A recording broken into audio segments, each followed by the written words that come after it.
Okay, boys and girls, today we are going to be making our designs that we see here from Newgrange. All of these on these piece of paper were taken from Newgrange rocks. If we were lucky enough to go to Ireland today and I gave you a clipboard with a piece of paper on it, you would be able to go around to all the rocks and would probably be able to draw these same designs because you saw them on the rocks of Newgrange. Now, since we can't do that, you have to trust these drawings, but what I'd like for you to do today is to actually make your own stone of Newgrange passage tomb.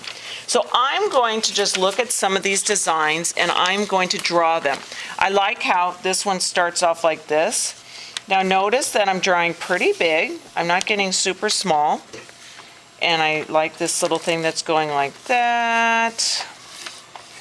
Now, I don't really want you to end up with something that looks like a whole bunch of different things all over. I want you to look like it's going all into one big thing. So I have this here, so I'm going to link that to one of those spirals because I really like how those spirals work. So I'm going to attach a spiral to it. I might come over here and attach one of these feather looking things that we see on there. And like I said, I'm drawing kind of big. You don't want to go so small, otherwise later on you're gonna be like, oh man, why did I go so small? I never should have done that. You can go off the paper, like your stone is even bigger than your paper itself. That's fine, you can do that too.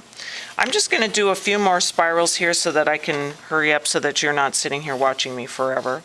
I'll put a few zigzags like this. And like I said, if you do a good job, anyone from Ireland would be able to come and look at your piece of artwork and say, whoa, they obviously studied Newgrange passage tomb because that looks exactly like it. Now that I've kind of put some of my designs on here, I'm now going to take my white pastel, and this is the part where you're going to need a little bit of patience. Because what you're going to do is you're going to start to color in between all of your black lines. You don't need to rush. You have plenty of time to work on this today. So if it feels like it's taking forever, that's all right. Because if you do a good job, this is going to turn out to be one of your favorite things that you've made all year. So I'm going along and I'm going to fill in between here. I'm going to finish this and then I'll come right back.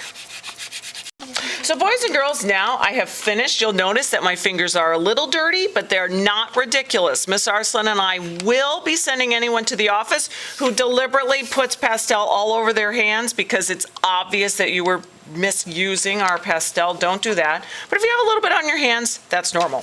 So now what I've done is I've put a little bit of white in between the black. Took me a while, but not too terrible. And now I get to turn it into stone. So what I'm going to do is I'm going to take my finger and I'm going to trace over the black drawing that I did. And I'm just going to go over it a couple times, and what it's going to end up doing is giving it the look of stone. Now, if you go like this, studio audience, what's going to happen? It's not gonna look. Yeah, it's just going to smear into one big awful mess. You want to just kind of go like this, and it will blend, and it's going to look more and more like stone every time you do it. If your fingers are getting a little too gooky, you can go like this, or you can wipe it off on your smock. That's fine. It doesn't take long, but if you've taken the time to color in the white really nicely, it's going to end up looking stunning, and you are going to love it. And it's going to look exactly like the stones of Newgrange. So boys and girls, today have a lot of fun designing your own stone of Newgrange. Be proud of what you do and know that you are learning more and more every day about Ireland. Have fun. Okay.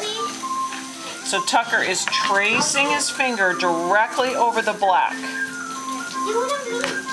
And that works out perfectly. I'm going to show you Gia over here. Look at how Gia is tracing exactly over the black. That is perfect. Look at how Caroline is tracing exactly over the black. What about me? Well, let's see you do it.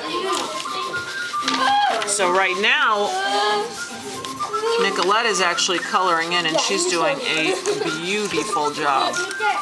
We also have Haley over here, who is doing very diligent work of painting in between hers too. Very, very good. Okay, this is beautiful.